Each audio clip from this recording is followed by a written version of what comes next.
Buonasera e benvenuti a questo seminario presso l'Università degli Studi della Montagna, Università degli Studi di Milano, sede di Edolo.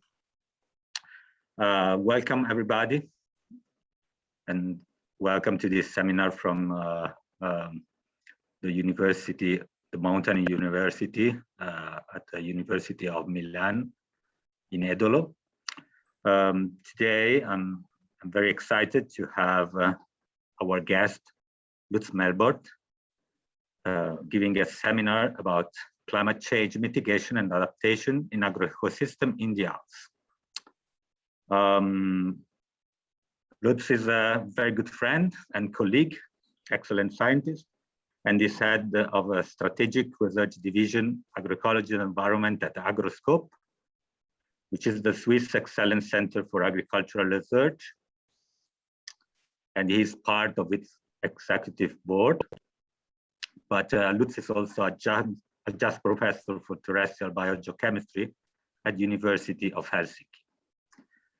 We have been working together at IRI for several years, and we have been sharing experience, especially in Africa, but now I'm looking forward to learning more about his experience on the Alpine region. Welcome, Lutz, over to you. And I'm very excited to listen to your presentation. Grazie, Francesco. Buonasera a tutti. That's all about, I can say probably in Italian. Good afternoon, everyone. And thank you for giving me the opportunity to share some of the research results or some of the research we have done in the past in the Alps, but also what we are doing right now. And I hope you can understand me well and you can see the slides.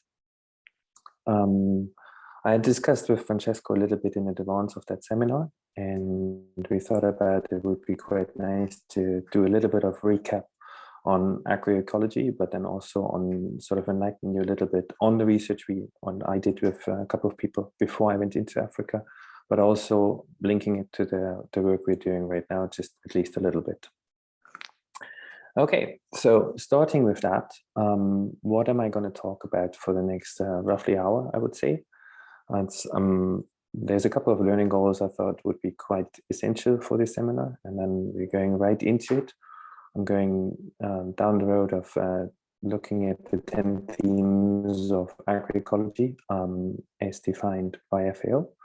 And then probably the biggest part is really about climate change mitigation, adaptation examples, and grassland ecosystems in the Alps. Though there will be a major focus on the mitigation side of things and how this actually sort of also favors resilience and adaptation. And at the end of that, I will say a few words about agri-environmental indicators, because we clearly want to go beyond climate change and why these are important, what the power of these are, and what can be achieved with those, and then actually putting it into context of the agroecology themes at the end. Okay, let's start with that. Let's start with the learning goals. What I would like you to end up with today is that you, on a very sort of generic way, that you understand the impacts of agricultural management on ecosystem functions. And we're not just thinking about climate regulation, but there will be a very strong focus on climate regulation, but also other ecosystem functions. And when we go down the line, what I would also like, and I hope we can achieve that you all have a common understanding of the 10 elements of agroecology and why these are important or could be a pathway towards sort of transforming our agriculture and food system in the future. Then, of course, I would like you to learn about past and ongoing research focusing on the climate change mitigation aspects in grassland ecosystems in the Swiss Alps, and then talking about the Northern Alps, but also a little bit of more Central European grasslands. I would like you to differentiate between the actual ecosystem functioning in terms of what are natural sort of environmental drivers, but also what are the impacts of the individual management practices. And you should be able to describe these effects, the effects of management activities on nutrient cycling at some point. At least that's the hope.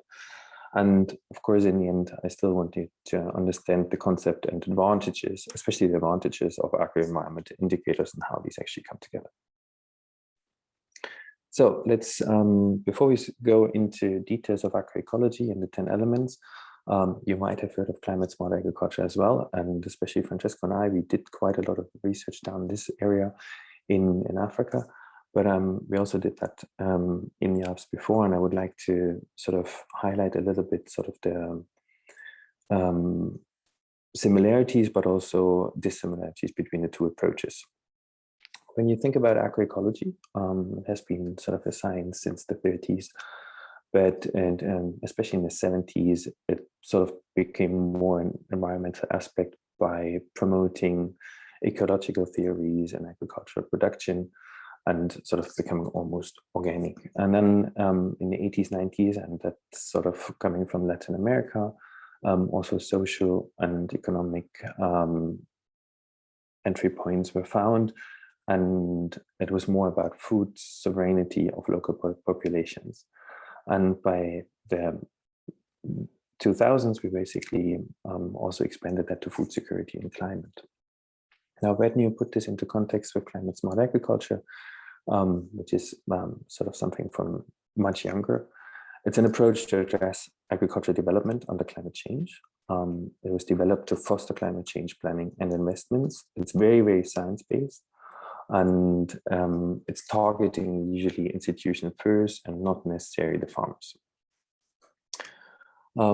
When you look at the simple definitions, I mean, agroecology is usually about the interactions between plants, animals, humans, and environment for food security and nutrition. It is more a science of movement and practice. And you're always looking at the ecology of the entire food system. So not just of, when you think about climate smart agriculture, about the climate regulation of any ecosystem. Going back to climate smart agriculture, you have the three approaches or the three pillars: food security, adaptation, and mitigation. And it's always more an interface between science and policy and less between science and farmers. And especially when you focus on the differences, and those are more personal opinions, in the end, agroecology is more a place for the producers than less for the implementers.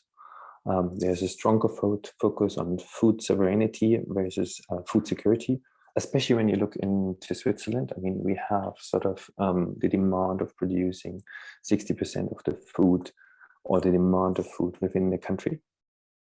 And that also plays a role when you think about environmental impacts, etc., and how to improve systems, because we always have to sort of keep those 60%. There's definitely an appropriation by social movements versus the private sector. I mean, when you think about climate smart agriculture, that is very often driven by the private sector. It can be seen like that, like big sort of companies using it actually to reduce their emission and sell products. And it can also be, and this is more on a debate side of things, it can be an exclusion criteria versus non-exclusion. When you think about biotechnologies, agroecology not necessarily may support GMO production, even though I'm of a different opinion there, or there's different nuances to that. And also agroecology overall is focusing on multiple ecosystem services, not just at the climate regulation of systems. It clearly is a more bottom-up approach than a top-down approach. I mean, climate smart agriculture is promoted by FAO, but it's also by various development agencies, for instance. And this is how the money comes into the system and how you try to change systems. So it's very, very much top-down, whereas agroecology can be a development from the bottom up where all the stakeholders are included. And of course, it has this transformative vision of the whole global food system in terms of sort of developing something slowly, but individually for specific regions, etc. That is just sort of a little bit of the starting point. And when we now go into more detail, and I would like to spend the next 10 minutes or so on these 10 elements of agroecology, which are shown here, and we're going through those in a minute. You have diversity, you have synergies, you have the co-creation and sharing of knowledge, amongst a few others, and how they're actually working together. So it's a concept which is based on multiple definitions, but applies both ecological concepts and principles to optimize, in the end, the interactions between plants, animals, humans, and the environment as a whole, while also considering social aspects in order to achieve a more sustainable and fair food system in the future. The point is, it's highly knowledge intensive, and it strongly builds on farmers' collective knowledge and innovations, not just farmers, but also other stakeholders. These 10 elements are basically trying to capture the most important agroecological principles and concepts, not just to support countries to scale up agroecology, but also to become individual systems at farm scale or regional scale to become more sustainable over time.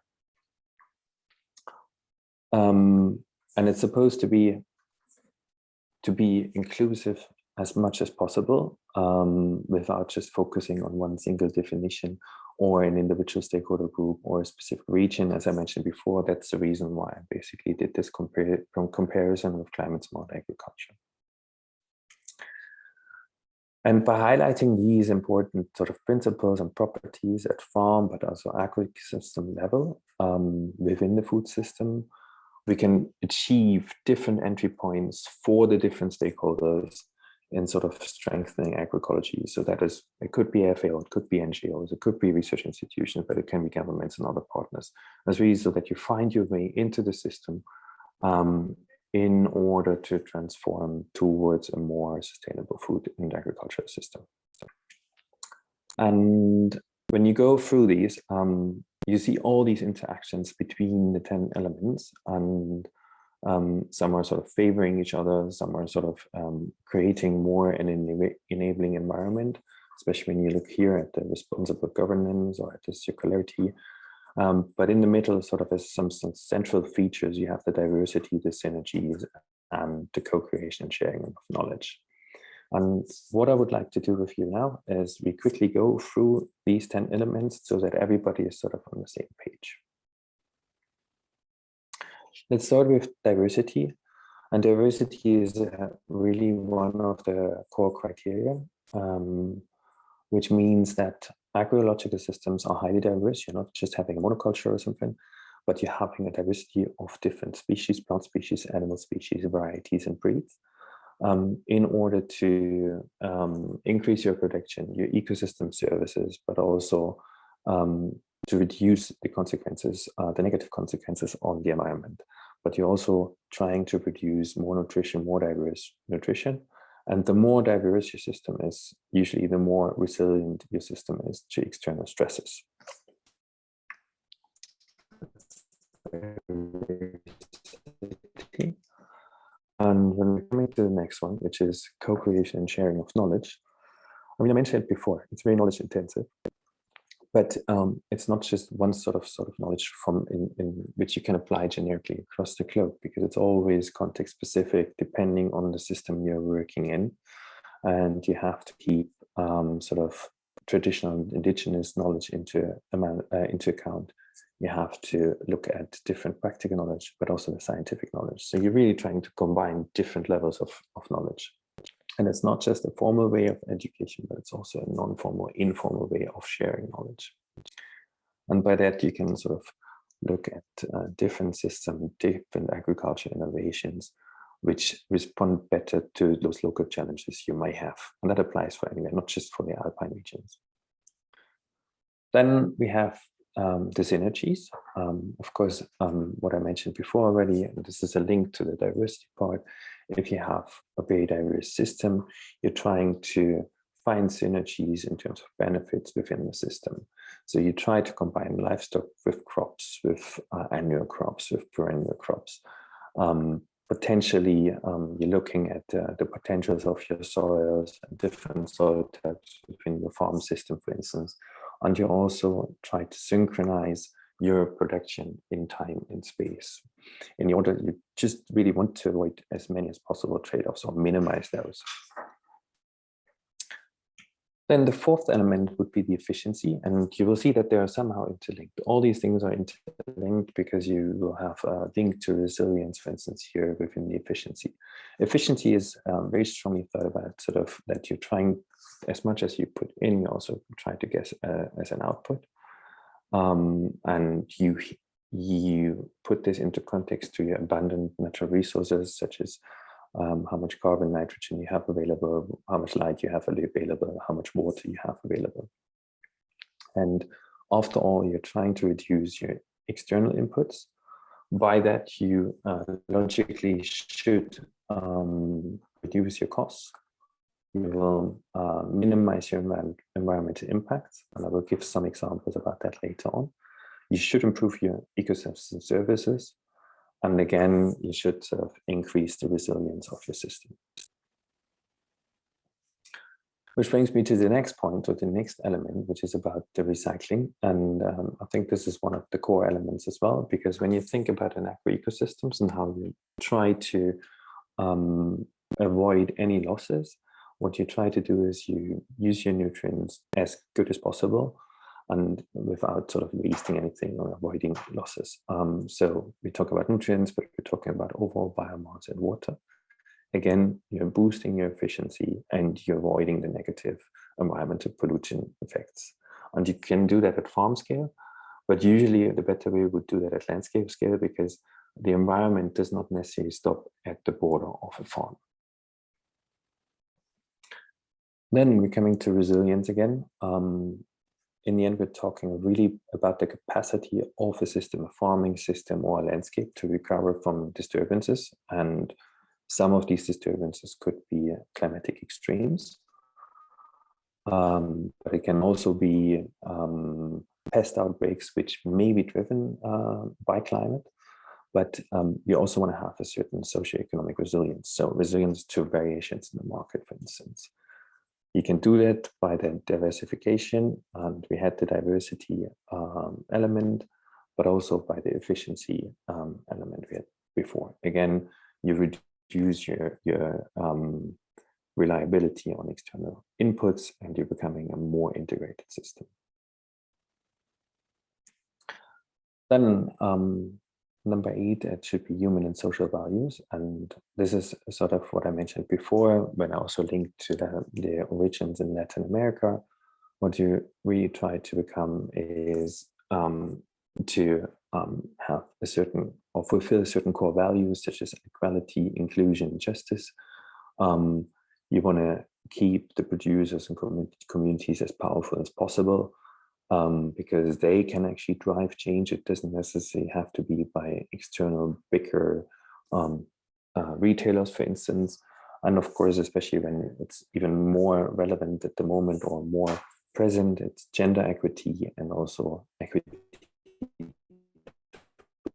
towards the youth, I think, developing countries, but it's not necessarily just focused on developing countries.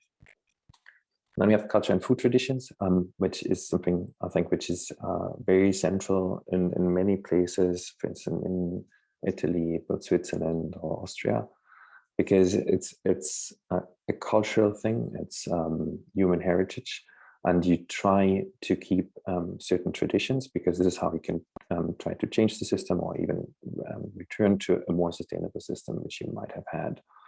And of course, there's also certain health aspects to that which should be considered. And some of the enabling factors are responsible governance. In the end, what you want to achieve is you want to be as transparent as possible. You want to be accountable and inclusive.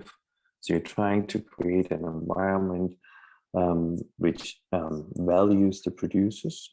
We're not having that necessarily all the time in Europe at the moment. And you have different examples on how you can do that, for instance, by ecosystem service payments, by branding of agroecological production, or also by having free access to land and natural resources. And you're really sort of having some long-term investments in mind here. And last but not least, we do have the circular and solidarity economy. In the end, what you really try to avoid is any loss. It can be about nutrients, but it also sort of what you try to connect the producers with the consumers so that the consumer actually knows again on where the product comes from. Local producers markets, I think those are very well developed in specific valleys in the Alps. There are good examples for that. It does sort of increase the income for producers. It could ensure fair prices for the consumers. It should usually reduce the food waste and should also, of course, come with a reduction in energy use. And when you put these all together, you see that these 10 elements are actually connected with each other. And I will try to do to link those, at least some of those, within the central part of this webinar by showing you some of the climate change relevant research we did, but also sort of showing where we haven't gone far enough and where there's a lot of room still for new research and how to bring things together to really transform the agriculture and food system. So let me go from here to these examples on climate change mitigation and adaptation examples in grassland ecosystems in the Alps.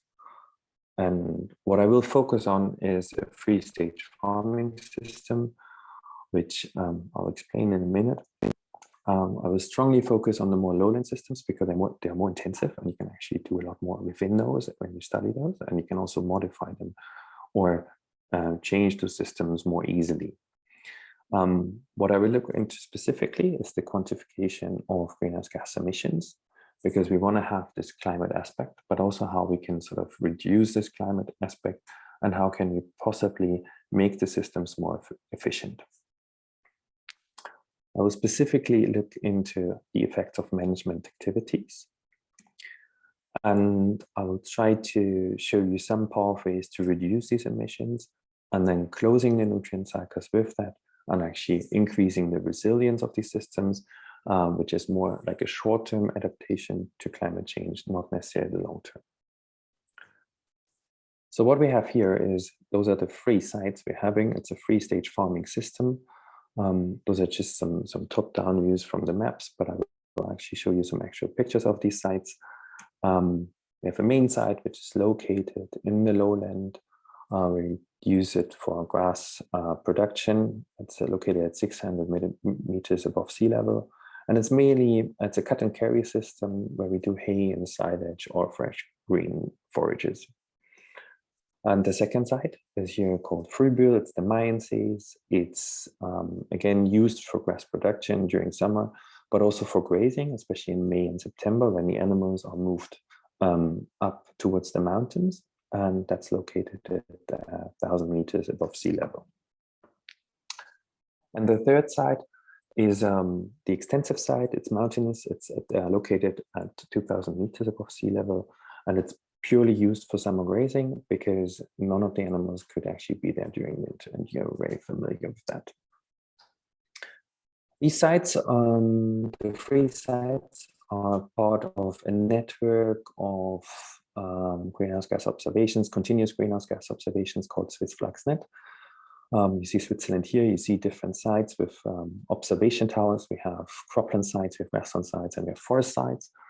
And highlighted now in red, you see the 3 sites I just talked about. The one at the bottom, it's the Crab Alp, which is at the southern tip of Switzerland in the Engadine. So close to Italy actually, and the 2 other one are slightly south of Zurich with the lowland side and the intermediate altitudinal side. And I'm going to focus basically on the lowland side. We had quite a bit of research ongoing between 2005 and 2010. And Matthias Zehmann, a former PhD student there, he really just looked at the management and the effects of the management on carbon cycling within these systems. So he quantified carbon dioxide emissions or carbon dioxide exchange, and looked at the seasonality across that site, and he had a pretty profound understanding of how that system works.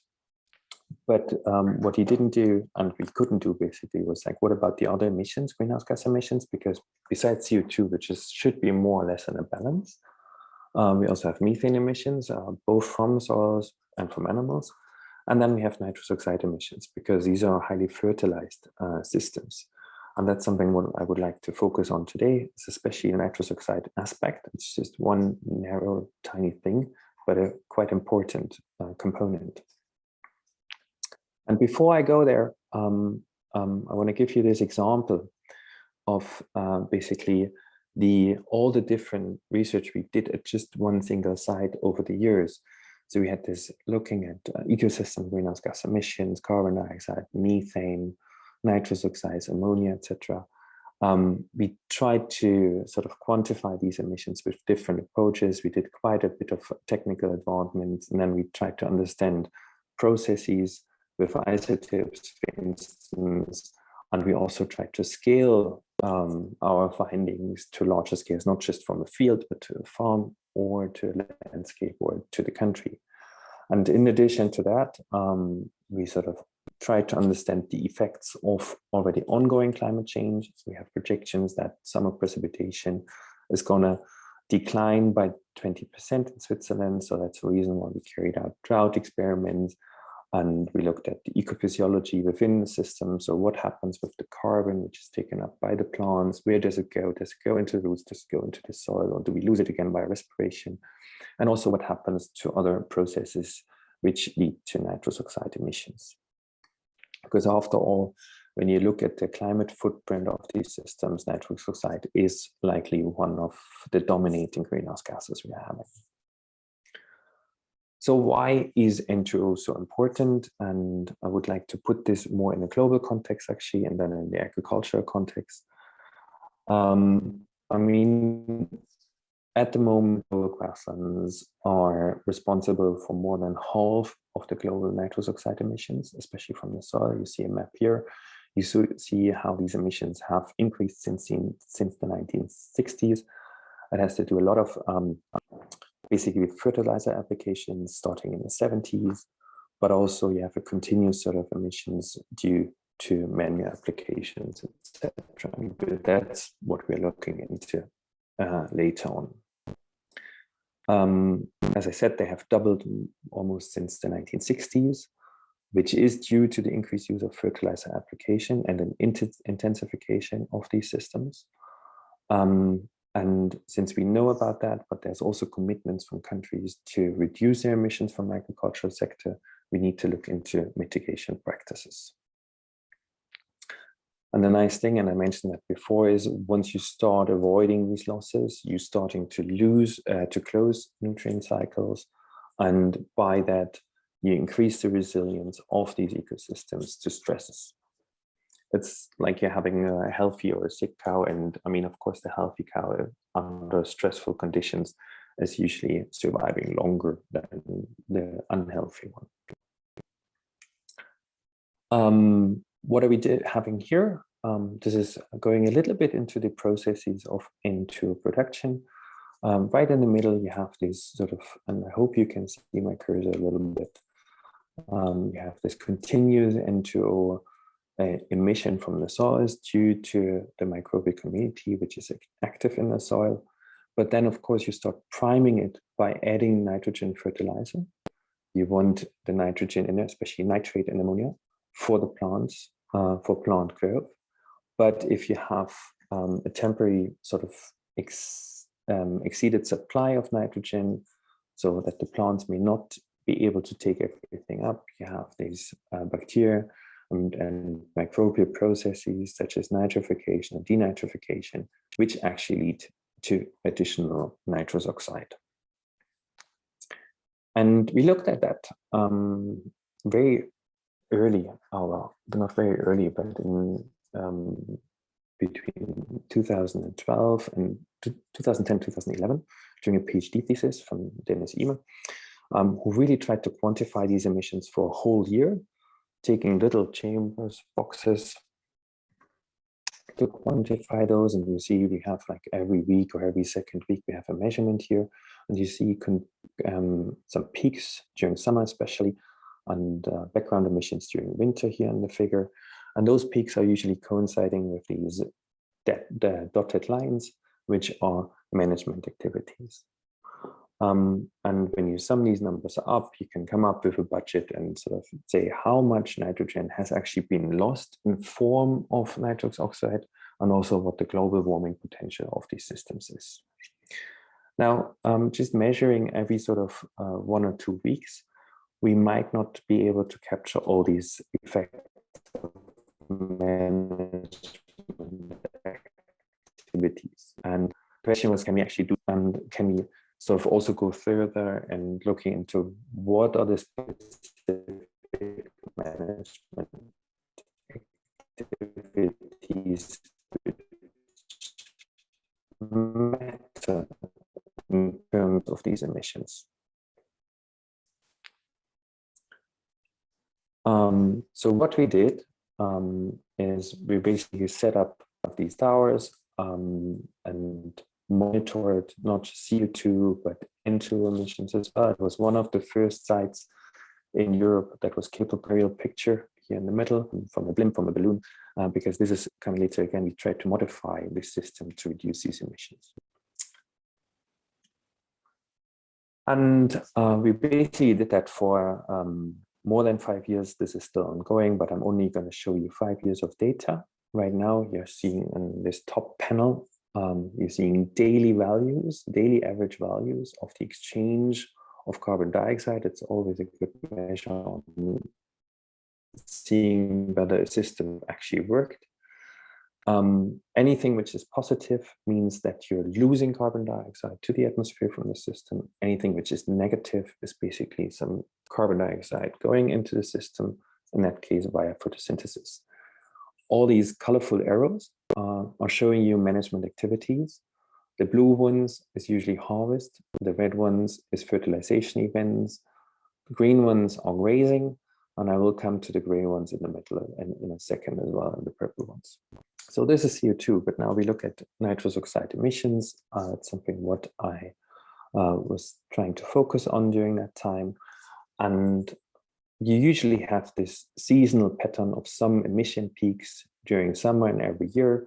Here also in light blue, or when we look at 2013 and 14, that around 5 nanomoles per square meter per second, which is something what you would expect. And then we have this very special year here in the middle, which is 2012.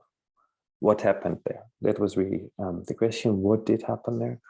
Well, in the end, it has to do with these management activities.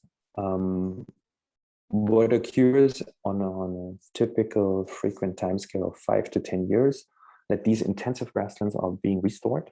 Restored means they're basically plowed and reseeded, because you want to come back to a grass mixture which is best for animal feeding. And also after, let's say, 5 to 10 years of just cut and carry systems, you always have a lot of mice in these systems, and by plowing, you basically get rid of the mice. You don't have that in grazing systems. And here, the black and the gray arrows are basically plowing, rolling, and sowing off the new species. And these, and also again, of course, you have fertilization and the mineralization of nitrogen in the soil. But at the same time, you don't have a vegetation which can deal with all this nitrogen. So in the end, the bacteria are very happy, and they produce all these nitrous oxide. If you compare these systems in terms of total numbers, because this is always what you try to look at, and for you to come up with a budget, in the end, you can see that the years 2010, 2011, but also 2013 and 14 have very, very similar nitrogen losses in forms of N2O per hectare. We're talking around roughly 4 kilograms of nitrogen. And you're coming, when you look at the inputs in terms of emission factors, and you relate basically how much nitrogen you added to the systems in form of fertilizer, it's roughly 200 kilograms in that case. You're coming to an emission factor of 2, which is already quite on the high side. Now, when you focus here again on especially year 2012, you see that our losses, just because of the restoration and not always the perfect timing of fertilizer application, can go as high as 23 kilograms of nitrogen. 23 kilograms of nitrogen. I mean, this is basically the amount you sometimes add during a single fertilization event. Or when you think about the Netherlands, this is the values you get just from atmospheric deposition. So we're talking about a considerable loss of nitrogen, which can then come back into the system. Some of these numbers, especially 2010 and 2011, are based on gap-fill data. And I have shown you before, when we only had sort of a data point every 2 weeks, we need to fill those gaps to come up with an annual number. So these are actually part of a large, these cause a large uncertainty. However, the smaller the gaps are, which was from 2012 onwards, the more robust the numbers get. I mentioned already that we are calculating with roughly 200 kilograms of nitrogen per hectare year, which is provided as fertilizer input. But also when you think about the emission factors, these are only including the nitrogen which is lost via nitrous oxide, and we're not accounting for ammonia losses or any leaching, etc. Then we tried to put this into a context of, because we had one site where we did all these measurements, but then we really tried to look into more grassland sites we were familiar with. Unfortunately, we didn't have an Italian site in here. It's only French site and Austrian sites and German sites. And it's grasslands of different management intensity. Just look at the lower panel B. What I showed here is all the data we had available, and we separated into the 4 seasons: spring, summer, autumn, and winter, and tried to sort of plot the mean values of the emissions we could find. And when you look at it, it's quite nice because you see that usually during summer and autumn, you see the highest emissions, whereas you have relatively low emissions during winter and spring. Sorry for the noise in the background here. And again, our site, which is here, the Swiss, the Kamau site, shows the highest values, but this is mainly due to this year 2012, which also went into our calculations. Now, when you go a bit further and you really want to understand those nitrous oxide emissions, we looked for the individual sites at environmental drivers. And especially we know that temperature and water availability in the soils drives microbial processes in the soils. And of course, when you look at the whole range, just look at the individual sites on the left side. Sorry for that. You see you have the full water saturation, or the water filled pore space on the left axis, and soil temperature on the x-axis. You see that a certain regime for the individual sites was always there, but we never covered the whole for all the sites. So not the whole temperature spectra or the whole water spectra, because it is very dependent on the location of the site within Europe, but also in terms of altitude. The nice thing is, when you try to combine all these figures, you see that with higher water filled pore space and at higher temperatures, even though we're only showing the percentiles here on the right, you see that those result in higher N2 emissions. It's a very logical concept, because this is where the microbes feel the most comfortable and are the most active. But again, it's not a uniform pattern for each individual site. We can just sort of combine it across Central Europe, and it's all based on measurements. There's no modeling behind that. And then we went a bit further, and not just looking actually at the environmental drivers, but really looking at the management. And we knew that from the scheme, what I showed you before, as soon as you start adding nitrogen to the system through fertilization, we probably see a response in the system in nitrous oxide emissions. And that's what I'm showing you here. It's again our Swiss site for 6 different fertilization events in 2012 and 2013. We see the 7 days before fertilization and the 7 days after. And the color, the more red the color is, the higher the emissions are. And you always see this peak. It sometimes comes already a day after the fertilization. Sometimes it takes 1 or 2 days until you see an increased emission. Is that relevant for other sites as well? Yes, it is. It becomes even more obvious. I'm showing here a southern German site, And again, many different times of fertilization, and you see this peak very clearly in the emissions. So what we know is we have more strong responses in more intensive systems. Intensive means more fertilization, but also, of course, we know that land preparation also can lead to these emissions. And once again, if you have too much nitrogen supply in terms of what the plants can currently take up, then of course it is available to the microbes and it leads to these negative effects. And I'm just showing you at the bottom, it's an extensive site where you have very, very few fertilization events. And there the response, or this response, is not so strong. It's almost hardly possible to see the increase in nitrous oxide emissions after a fertilization event. So what are our options to reduce these negative impacts? One thing, and I've already shown you that, could be extensify the system, but then we would sort of compromise with the food sovereignty and also with the grasslands we want to use to produce some type of food. That's the reason why afforestation are probably also not a potential or a possibility.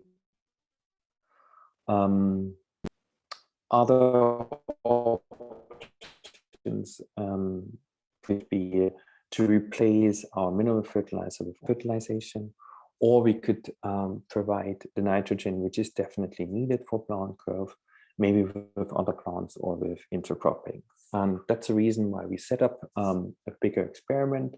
It's another PhD thesis, and it's probably the first one who elaborated this at ecosystem scale.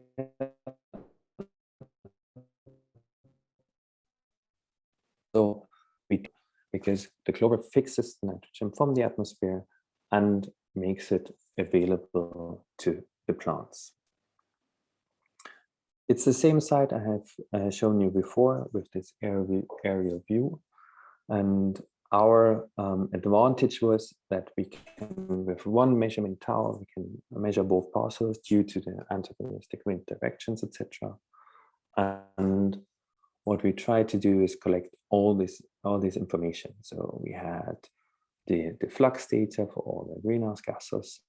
We had all the meteorological data and climate variables, temperature, relative humidity, radiation balance, photosynthetic active radiation, etc.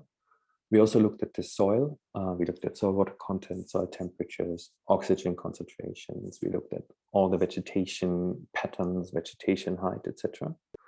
And we looked at individual parameters in the soil, such as nitrate, ammonia concentrations, dissolved organic carbon, etc. Everything which could lead to nitrous oxide emissions or is somehow related. It was a very intensive PhD thesis, and I'm going to walk you through a couple of results now. And let me check the time for a second. Yes, we're still good. What you will see on the left side for the next couple of slides is always the control side. So everything remained as it used to be in the years before. And on the right side in blue, you see this modified field where we tried to increase the clover content during 2 years. Actually, it continued after that. I'm only showing the results for these 2 years. You have ammonia, nitrate, and dissolved organic carbon here. And of course, we usually timed our sampling around harvest and fertilization events. Because it's destructive sampling, you always have to go out, you take 10 samples with an auger, etc. So it's quite time consuming and labor intensive. But what comes clearly out that the control side showed much higher concentrations of ammonia and nitrate, but also of dissolved organic carbon in that control site after the adding of nitrogen. And the adding of nitrogen was caused through fertilization after the harvest. And you see we have between 5 to 6 cuts every year in this site. You get still a similar sort of pattern, just at a reduced magnitude, because of course we also were cutting in the clover parcel.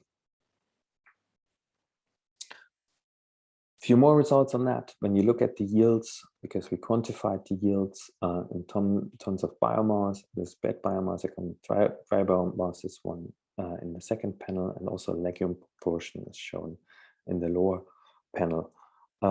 We had the similar amount of cuts. We had almost similar harvests, and I come back to the ratios in a minute. Similar amount of dry biomass, and of course, I mean, the original control parcel also contained some legumes. It's not that there was no clover in there. We just tried to push it, especially in the clover parcel, by oversowing it. And of course, we also knew that 1 year wouldn't be sufficient. You see that especially 2015, the clover didn't develop that well as we originally wanted. Our aim was always to be above 40% of the clover percentage within the field. We went further, we looked at the leaf area index here shown on the top panel. We looked at the carbon and the nitrogen in the biomass. Again, we sort of differentiated between the legumes and non-legumes. For the nitrogen, of course, you find always a higher nitrogen content in the legumes than the non-legumes, and leaf area index changes with each cut, basically. So you're going high and then you cut it and you have a low value and then it grows again, and you see that in both parcels. Excuse me, Lutz. Yes. Oh, there is a request for a clarification. Just to explain again, yes, which are the differences between the clover and the control parcels. So the difference between the control parcel is a normal grassland, a cut and carry system where very few legumes are in there. And the clover parcel is where we try to oversow the system with clover and try to increase this legume content to about 40%. That was our benchmark. Does that clarify? Francesco? Yes. Okay, good. Just a few more, and I think what is quite interesting that the vegetation height, we observed that with cameras, etc., because we wanted to calibrate a little bit of our harvest data in the end to make things simpler in the future. Vegetation height was sort of increasing. You see that very nicely before that first cut in April, May 2016 on both sides, and then the individual cuts there. So this is all this background data which we had available, but of course, I mean, and I will come back to that, why we need this in addition. We were also focusing on the nitrous oxide fluxes.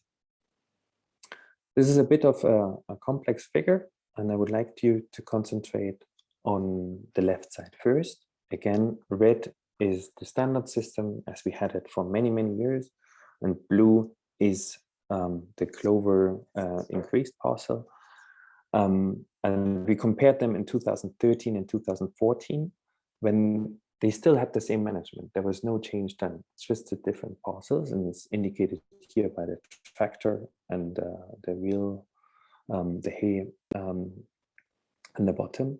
And we didn't find sort of large differences or almost no difference in our nitrous oxide emissions. And then we started to implement the experiment in 2015 and 16. Sorry for that. And you see that suddenly this huge difference occurred in our average N2O flux. It's not always the same. You see a variation between the 2 years. And when you look at the difference to reduce, and now it's the right panel, you can see that we reduced the N2O emissions by 40 to 50% just by adding legumes and actually taking the fertilization out. It's as simple as that, Tom. And going from that, because we really wanted to not just look at one side, we needed the information, the real measurements and the data from one side minimum, and we could afford one side. When we want to scale, you usually use models for that, biogeochemical process models. In that case, we used daily descent, a daily biogeochemical process model in Passen. It's a French model, it's a pasture model. And we fed the models with all the data we had available for these years. And our measurements are here shown in gray. And you see the black line is the actual simulation from the different models. And the color codes is, you see the difference in between the observation and the simulations. And in dark red is when the model is overestimated, and in yellow to blue is when they underestimated the actual emission. And overall on the seasonal pattern, those models don't do too bad. You see some of the peaks are very well captured by Passen, but also by one of the daily descent models. But in the end, we could use all this information to calibrate the models, to validate them, and then use them for other sites. And that is very important, because when you think about it, all the measurements we did for 2 years was extremely labor intensive and expensive, and you can't do that everywhere. So you need to think about how can we extrapolate it, how can we model those things. So then we went a bit further. It was again, with still Katrin's PhD thesis. Can we identify some generic patterns across sites? And we looked up a lot of literature values and studies who looked at actually fertilization and legumes. And what I would like you to focus on is this lower left figure with the colorful dots in there. You have N fertilization on the y-axis, and you have your clover proportion on the x-axis. And of course, the more clover you have, the less fertilization you need or you will find, because it's an antagonistic process. The more you fertilize, the less clover you will automatically have. This is our fertilization is already used as sort of a regulation mechanisms by farmer to reduce legumes. Because in the end, when you think about plant physiology, nitrogen fixation from the atmosphere, as legumes do or clover does it, is an energy intensive process. It's it requires a lot of energy. And as soon as you provide nitrogen, which is easily accessible, and grasses can use that, of course, it will outcompete the legume in the end. So you can nicely drive your system actually up and down with your fertilizer applications, and it is already used. And what you also see with lower fertilization, you actually see reduced N2 emissions, whereas you don't see that much of a gradient in N2 emissions, and that's now the top panel, with an increase in clover percentage. And you can look up the details of this in the paper from Katrin. So which other options do we have to reduce these emissions? And again, I'm coming back to these fertilization events, because they are clearly the biggest driver of nitrous oxide emissions. Well, we try to avoid having too much nitrogen available, but only as much nitrogen as the plant needs. And that's the reason why I showed it here. And I mean, in the current times, you're all very familiar with exponential growth. Basically, what happens is if you have too much nitrogen in the system, which cannot be taken up by the vegetation, your negative environmental effects, such as N2 emissions, increase exponentially. How can we do that? I mean, we can still play around with our fertilization, especially in terms of timing and amount. And this is where the whole precision agriculture comes into place. That's a different system. That's some of the work we're doing right now at Agroscope, where we really look into trying to become parcel specific or even square meter specific and trying to apply nitrogen. And where we basically go with multispectral drones over fields. We get vegetation indices. I think that's the strength of Francesco, for instance. And you basically come a relative estimate of nitrogen within your system, and that information you can feed into a GPS controlled tractor and your fertilization, and you can just apply the fertilization you needed and become more efficient. And That's actually a starting point of a new project, which we just got funded. We really look into precision fertilization on a square meter scale within different agricultural systems in Switzerland. So what have we learned until here? I mean, we know that these grasslands are providing essential ecosystem services. It's beyond just the feed provisioning. And I will come to these other sort of aspects in the last section of this webinar. They can be sources of considerable greenhouse gas emissions. So there is a climate change contribution, but there's also, of course, these systems are also affected by climate change. The quantification of these emissions is clearly not trivial, but it's an absolutely essential exercise for scaling.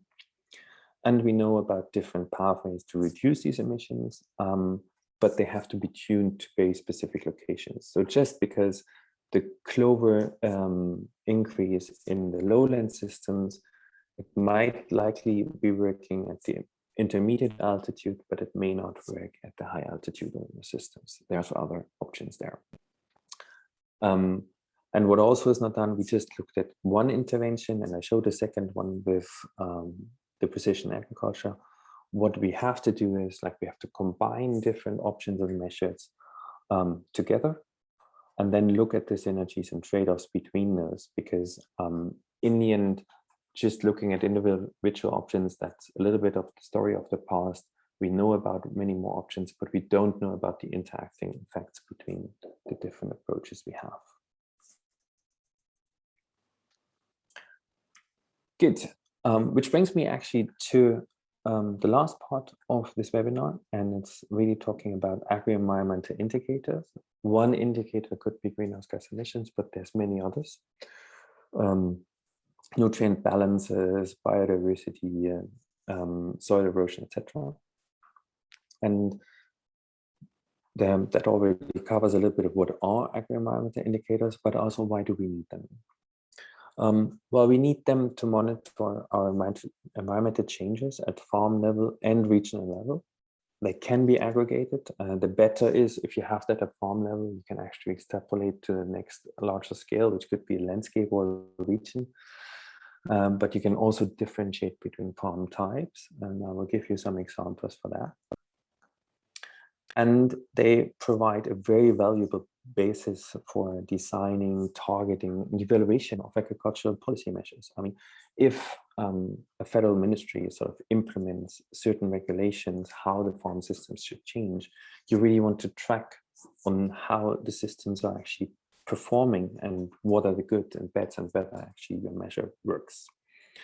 The other good thing is once you have all this information available, you can actually use this for new research projects, for defining, identifying new indicators, especially ones which might be working better in the future, or some which you have used may not be as relevant anymore, whereas new ones become relevant when you think about irrigation, for instance. And if you combine these again with social and economic indicators, which are usually available at a large scale, especially in Europe, one can track the original transformation of the agricultural food system. And this is how I link back to the agroecology, which we started the webinar with at the beginning. So I'm going to introduce quickly to you the Swiss Agri-Environmental Data Network. It's one of these monitoring systems which are in place for a bit longer than 10 years. And we just submitted a paper on that one. What I would like to for you to understand here is sort of the different resolution you're having, but also where you are within the system. And that's the reason why I'm highlighting this bottom quadrant on the left here with the Swiss Agri-Environmental Data Network and the agri-environmental indicators. They're focusing on the field and farm level. And yes, we can scale them to the regional, but they're focusing very much on agricultural practices, the drivers and pressures which agriculture does on the environment. They are not necessarily there to evaluate the status of the environment. The status of the environment is sort of long-term soil monitoring, long-term biodiversity monitoring, etc., or long-term water quality monitoring is done by other systems. However, when you look at more coarse environmental topics, for instance, nutrients such as nitrogen or phosphorus, or climate, water, and soil and biodiversity, some of these things, of course, you can find in all these 4 quadrants. And within our agroenvironmental indicators, we have a very strong focus on these nutrients, especially on nitrogen and phosphorus, because we want to see on how things developed over the last 10 years within the agricultural system in Switzerland. We, of course, again, look at greenhouse gas emissions because we do the national inventory. We calculate the national emissions from agriculture on an annual basis. We're looking a lot at soil cover, erosion potential, humus balance, and also the heavy metal balance. And there's a very strong focus also on biodiversity. So all the different environmental angles are actually considered within those. And you can look at trade-offs and synergies between different environmental indicators. The current network is based on a bit more than 300 farms. That doesn't sound a lot when you put it into perspective of the 50,000 farms you have in Switzerland. But it's a voluntary sort of taking part in that by the farmers, and the farmers do have to collect quite a lot of data. They have a system for that, and they get a small compensation for sharing this data. And you also see that the number of farms is variable over the years, and some farms drop out and other farms start to join. Another sort of thing you should know about the system, since we are part of this government, we are not sort of officially allowed to communicate with the farms directly due to data safety issues and control of the farms. So everything happens through trustees, which makes the whole process a lot more tedious. But I mean, the data of the farmers is in the end very safe with them, and we can't pinpoint individual values to individual farmers, which is doing the aggregated analysis. We're currently at slightly above 300 farms again. In order on how representative we are with that system, so I'm always showing now here Switzerland and then our network. Here we have 3 regions: the hill regions, the mountain region, and the valley regions. Yeah, more farms you can usually find in the valleys, more than 40%. This is also the majority of the farms we have within the network. But yeah, at the same time, we have slightly less sort of mountain systems in our network.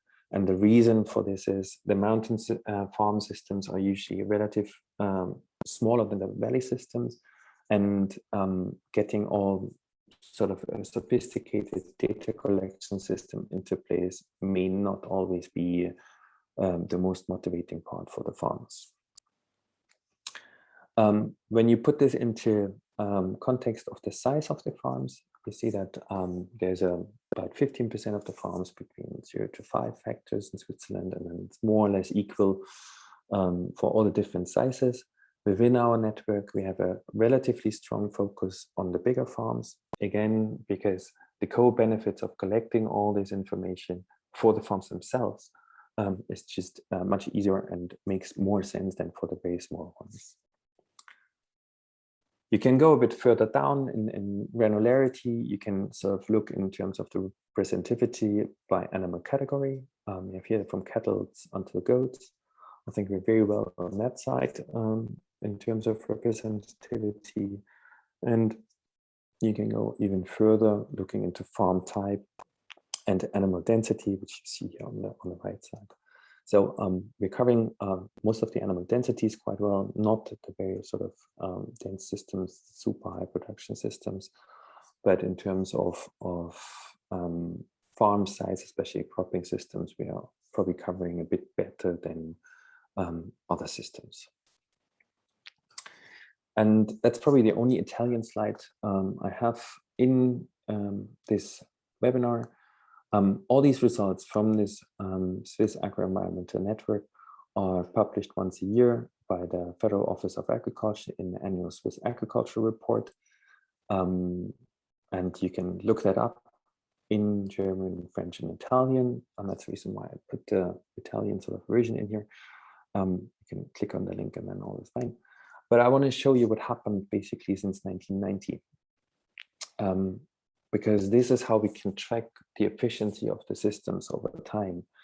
And particularly phosphorus, as the phosphorus use has declined since the early 90s, but since the beginning of 2000, it's more or less stable. And the same happens with nitrogen, with ammonia, with the greenhouse gas emissions. So it is interesting to see these sort of agricultural practices and which measures were put into place in the early 90s, which led to the reduction, immediate reduction in your phosphorus balance. But what happens then after 2000? It basically shows that there wasn't much of an effect of the different measures implemented by the policies on the farms.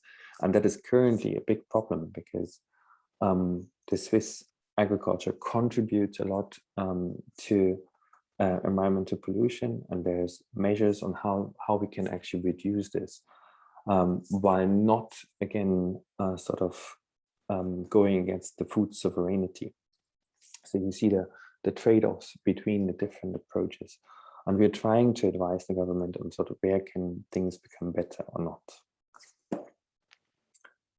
And with that, I would like to do a couple of concluding remarks on how things are actually coming together and what you should have sort of keep in mind on this. You should have learned a little bit about agroecology and the difference to climate smart agriculture, the synergy, but also the differences between the two terminologies. I tried to show you a bit of the climate research in grasslands we did and how the derived knowledge can contribute to the transition of the agriculture and food systems. And we were only touching on the resilient systems and on sort of trying to close nutrient cycles, so the efficiency within the systems, so not touching on all of the 10 elements of agroecology. I hope that you got the understanding of that the system research needs a lot of time and researchers of multiple disciplines, because I mean, everything we did in this one grassland site, and we did that and also in other cropping systems, etc., that is a timeline of 10 to 15 years. And you can't do that in a single year or something. There's different technologies and practices and their effects on the environment, which can be evaluated with agri-environmental indicators at different scales. But if you want to come back to agroecology, the agroecology itself goes way beyond this, huh? And you got to see it as an interaction between the different stakeholders and the understanding of the individual purposes and needs of each other. And what we're trying to do now within Agroscope is to bring this to a new level with decentralized research stations, which work as part of a living lab, where you have the farmers associations, where you have the federal ministries, you have NGOs and researchers all coming together and designing new agricultural systems, which are hopefully way better than the current ones we're having. And with that, I think I'm done, and I'm very open for questions, and I hope you were able to follow.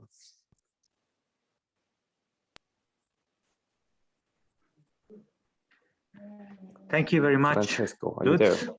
I'm here. Yes. Yes. Good. I just, is there any question from the online audience? I leave a few seconds. Okay, there is a question. That's a good one. Okay, is it the biomass production comparable between a conventional grassland and a higher percentage grower grassland?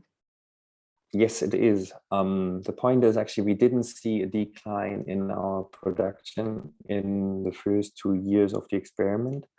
And I haven't shown the other years yet because they're not published. But again, it did not decline yet, which is quite interesting because one would expect that it actually goes down. We were sort of expecting a reduced biomass production, but that hasn't happened so far. And there's various reasons for that.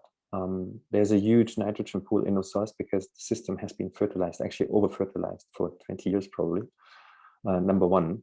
And even if there was a reduction in biomass for us, and that only sort of came later at the time when Francesca and I, we were working in actually at ILRI.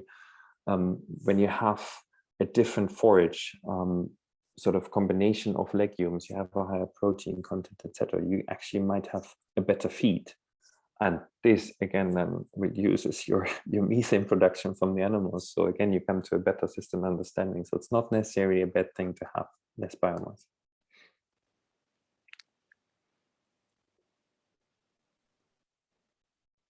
I see another question. An analysis of the grassland by multispectral cameras could generate faster data. What are the differences with the process you used? Less data, incomplete data, etc. Okay, this could be a discussion that now where Francesco Fava and I get a little bit into a fight.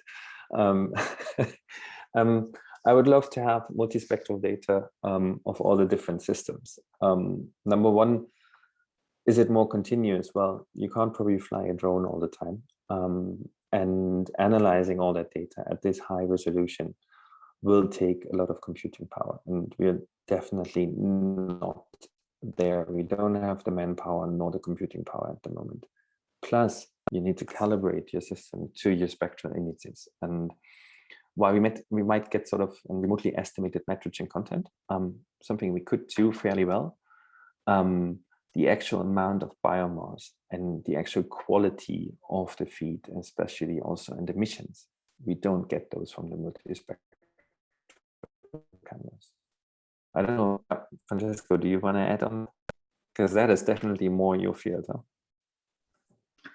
Oh, I think your answer is clear, and I agree. I mean, of course, now in terms of precision farming or digital innovation from remote sensing, we are looking a lot on mapping heterogeneity and perhaps driving some sampling using mobile-based application that could provide some ground information. But there's it needs to be clear that from remote sensing on drone data alone, we cannot, we need to combine them with ground information to have sufficiently clear and quantitative data to really understand the dynamics of nitrogen and biomass of grassland system and in general agricultural system. So I think you gave a quite comprehensive answer. There is one more thing I probably want to add, is also a matter of scale. So I mean, you have your measurements, or let's say a point measurement of your soil, and you have a harvest, and you have maybe an ecosystem scale measurement of emissions. And the drone might give you a certain resolution on the ground, but then it's only a couple of fields again. So you need sort of bridging the scales for higher up until you come to the satellite. And what I can tell you, and I haven't shown this because it just would have been too much, we're currently setting up an Agroscope remote sensing platform, basically, where we're trying to combine our ground measurements with the drone, with the every 3 year sort of flights we have over all of Switzerland with high resolution images, and they're from, let's say, a couple of 100 meters high or even a bit higher, and then bridge to the satellite, and we sort of also getting the necessary granularity in the end. But again, I mean, we are not Google or Amazon or whatever in terms of, and that's something what I think is very sad. There's a lot of programmers and computing power out there. Good research does not necessarily have access to that if you want to do that at like in a high resolution farm or landscape, or even at the national scale. I wish we can go there at some point. Thanks. Is there any other additional question? Otherwise, I can bring a couple of points from the room, and basically related a bit more to the transfer and the interaction with farmers. And yep. One is about like the model of Agroscope. I mean, you have all these research findings, which can be relevant for developing mitigation option, how you interact with farmers and their reality of day-to-day life and work. Is it a component of Agroscope mandate, or is something that is separated?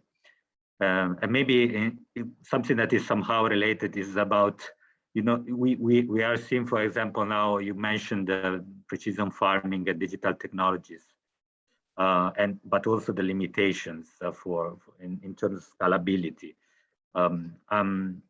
Is there any example of a practical or technical innovation in a broader sense that apply agroecology principle, that you are seeing that it could really be taken up in the Alpine context, in Switzerland or elsewhere, something that is already kind of bringing this principle into practices, and it's spreading? Or is it still mainly in the research domain?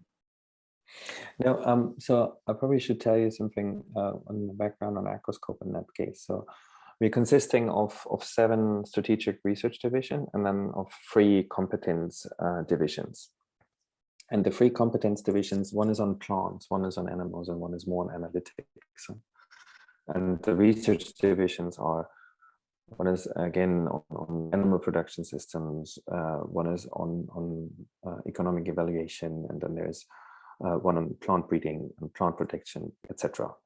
And mine is just the agroecology, sort of one of these cross-cutting issues. But the competence divisions are meant to translate all the research findings into, I would call them cooking recipes for both, for politics, but also for farmers. So there's a lot of exchange between ecological offices, between NGOs and other stakeholders, which have, or even the Swiss farmers associations, that they are actually getting access to all this knowledge. And that's how it used to be. And in certain, you always have good examples and examples where it doesn't work, right? I mean, this is how it is. But what I think is necessary, and you just asked me, especially for these hill and mountainous landscapes and agroecology, that's where we sort of try to bring in these decentralized living labs. And we're creating one which is in the valley floors, which is just on precision farming, and we're creating one which is just on the whole vegetable production system. But the one you would probably be interested in is about all the agriculture we can find in hill and mountainous landscapes.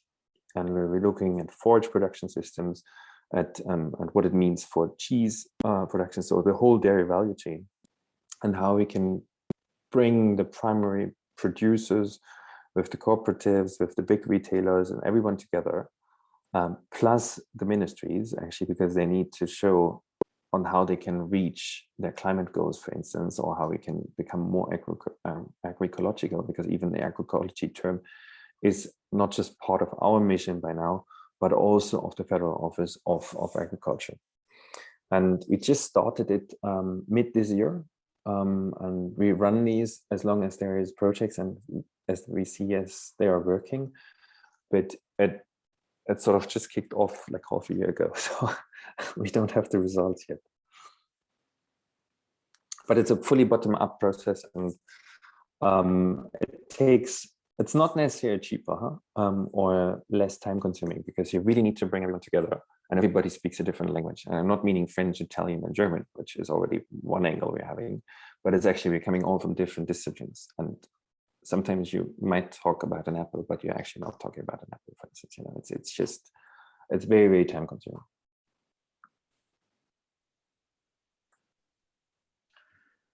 Thank you, Lutz. Is there any more questions? I know that it's an evening close to Christmas, so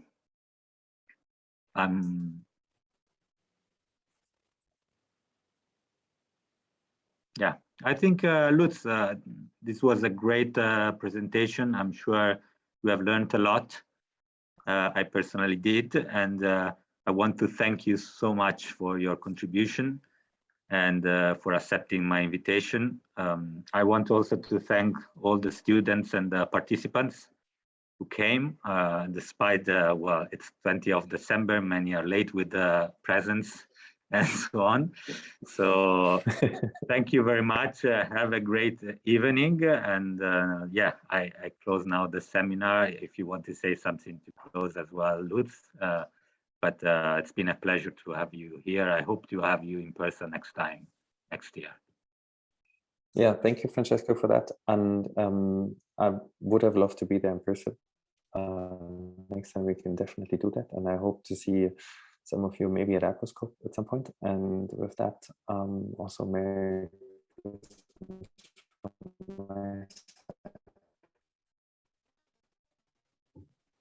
Great. Same to you. Goodbye. Good evening. Bye-bye.